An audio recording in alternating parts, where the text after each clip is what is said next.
Transeúnte.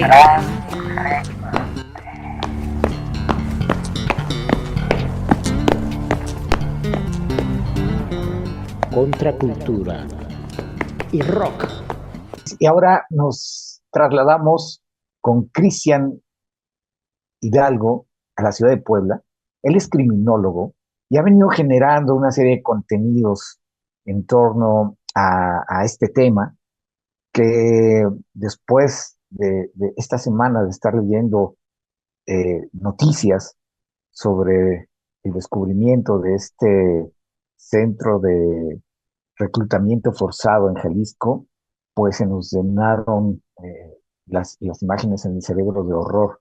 Y es momento como que de hablar directamente de la violencia y qué mejor que con un experto, en este caso Cristian. Buenas noches, Cristian, ¿cómo estás? Abre tu micro, abre tu micro. Sí, perdón. Ahí estás. Sí, bueno, pues muy buenas noches a todas las personas que estén escuchando este programa. Muchas gracias, Hugo. Muchas gracias a todas las personas que integran el equipo de Subterráneos, pero también ahora que hay una sorpresa de colaborar en un programa, una cápsula de manera periódica. Bueno, ya hablaremos de ello, pero sí, esto que comentas, hay mucho que hablar al respecto. Cristian, hay que comentarle al público el contenido que ya vienes generando, el nombre del contenido y tu página, y por qué es importante tomar de frente y tener lectura de la violencia y de lo que está ocurriendo en México. Bien, hace, ¿qué será? Una cuestión ni siquiera tan larga o de tanto tiempo, quizá máximo 4 años, me dispuse a comenzar a documentar temas que probablemente para el ámbito mexicano estén muy normalizados, pero lo quise hacer desde una perspectiva distinta, con un enfoque de posicionar la visión de las víctimas, de demandar al Estado que se atiendan diferentes demandas públicas de temas que en realidad son de clara importancia a nivel nacional. Entonces, empecé a recopilar información, a entrevistar a actores estratégicos, a víctimas directas, a víctimas indirectas, hasta que el día de hoy empiezo a recopilar y ya empiezo a trabajar en una perspectiva documental ya mucho más seria, mucho más formal.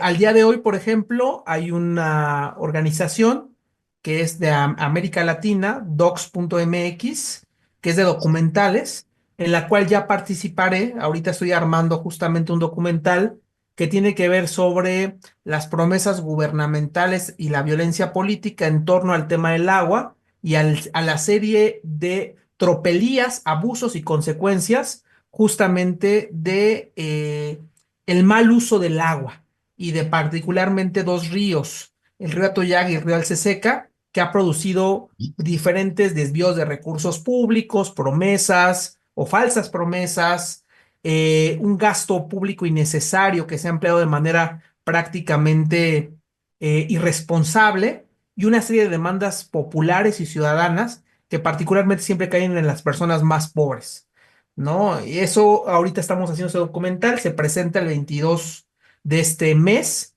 y es un documental que va a difundirse en 26 países. Wow. Entonces, esta parte ya más formal de documentar lo empecé a hacer. Probablemente las líneas de trabajo en las cuales he estado participando sean directamente en personas desaparecidas, en violencia política de Estado y en el tema de narcotráfico, que son tres perspectivas que de alguna manera van de la mano o van acompañadas, pero justamente he trabajado en ello, ¿no? Ya de una manera mucho más formal, más profesional, ya incluso integrando un equipo de trabajo y que, dicho sea de paso, también me ha generado ciertas censuras, ¿no?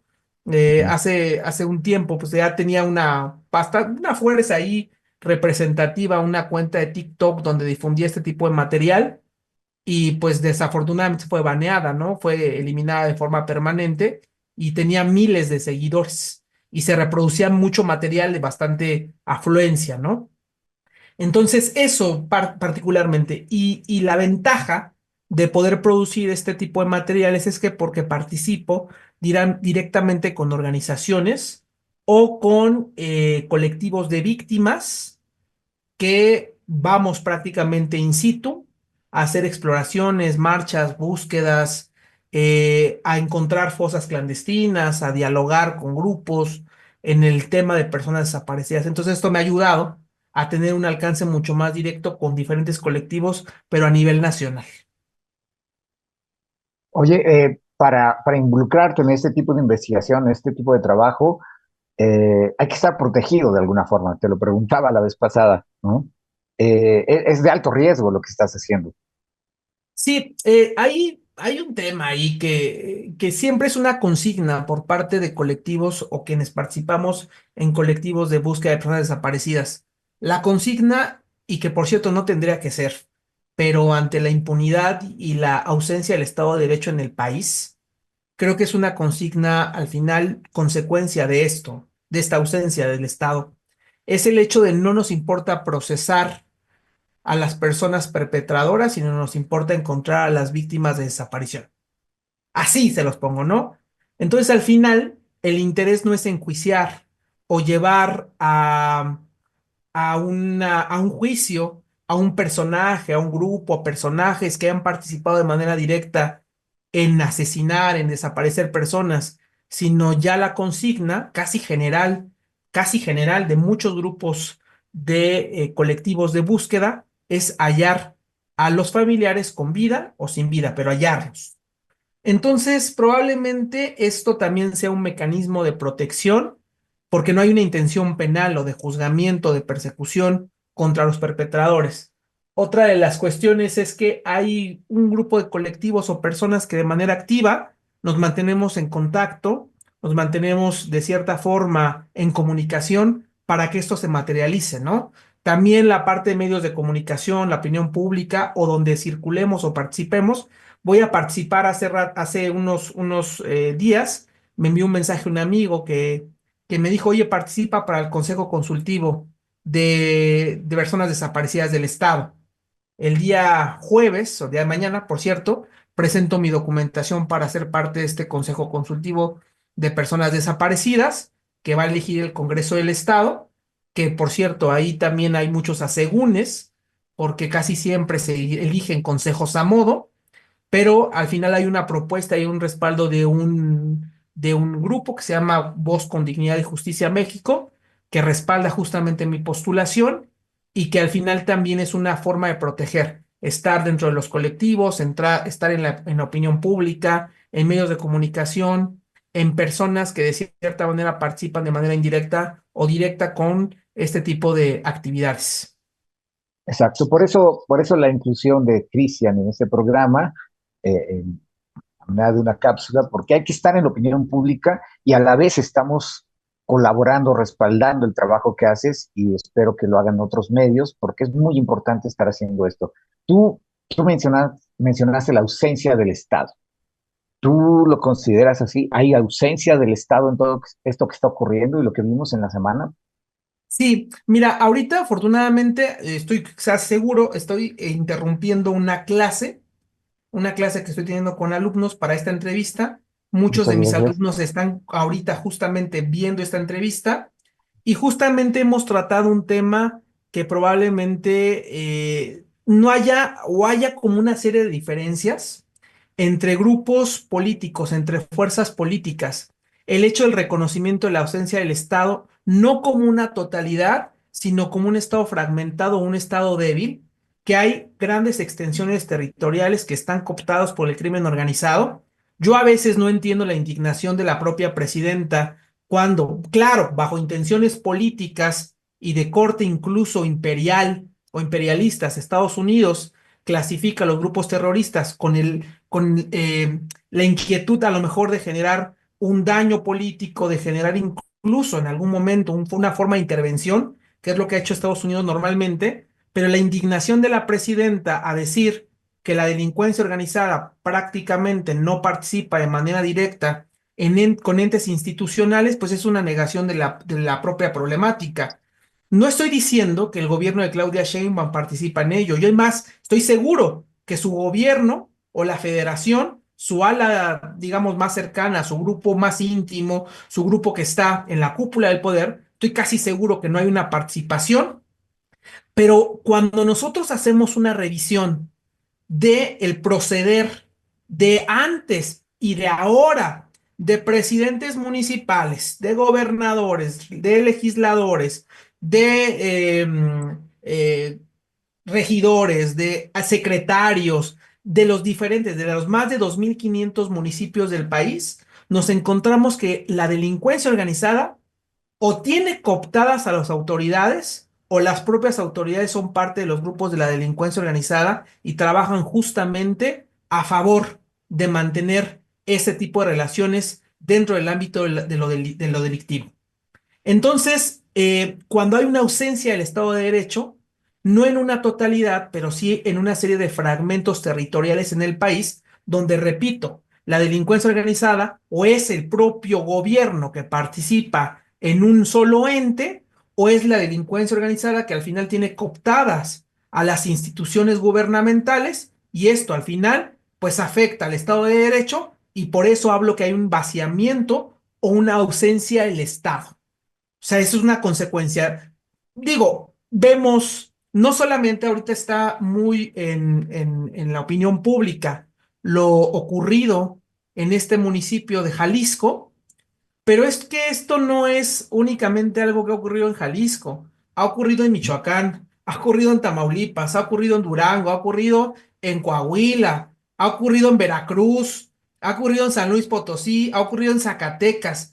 Los centros de exterminio humano o los crematorios clandestinos son parte de las prácticas de la delincuencia organizada para deshacerse de rivales o de personas que bajo un contrato de sicariato, desaparece la propia criminalidad organizada bajo la petición de ciertos grupos, incluso políticos.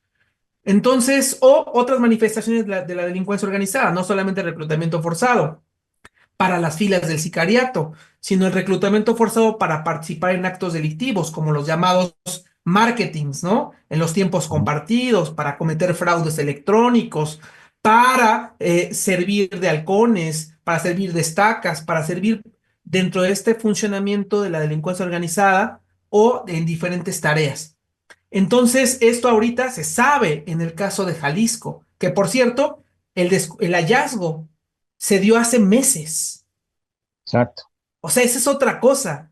Apenas está saliendo en la opinión pública. El hallazgo de muchos de estos lugares es parte del cotidiano de la República Mexicana y de, digamos, de los mexicanos. No es algo extraño.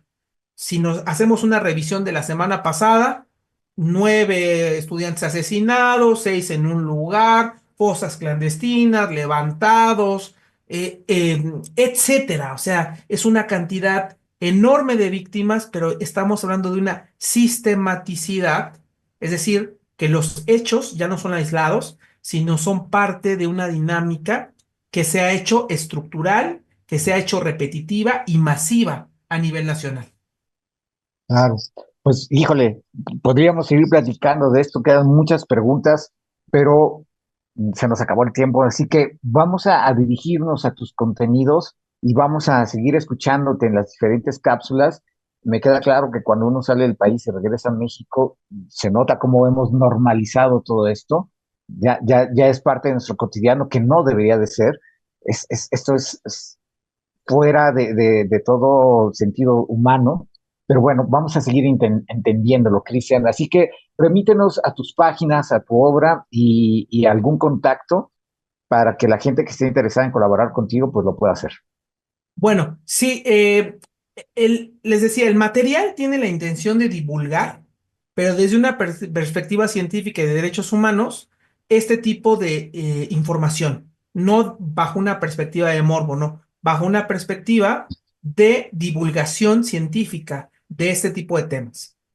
Eh, Tenía, les decía, el TikTok que tenía miles de seguidores, desafortunadamente me lo banearon, pero probablemente a la página que se puedan remitir es llamada Criminalide o Criminalidae, así, Criminalidae, DAE Bye. o Criminalide, así se pronuncia.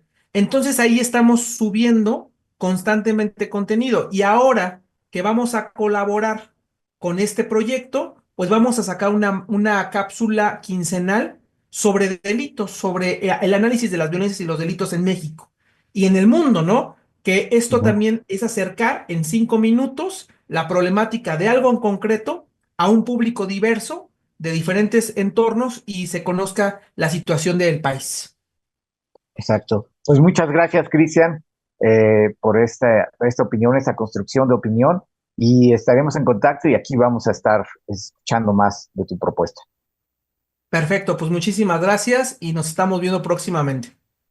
Exacto. Gracias, Cristian. Nos quedamos escuchando una rola de California Blues que viene a Puebla a través de la ventana. Bye. Transeúnte es una producción de Subterráneos, con postproducción de Radio Común.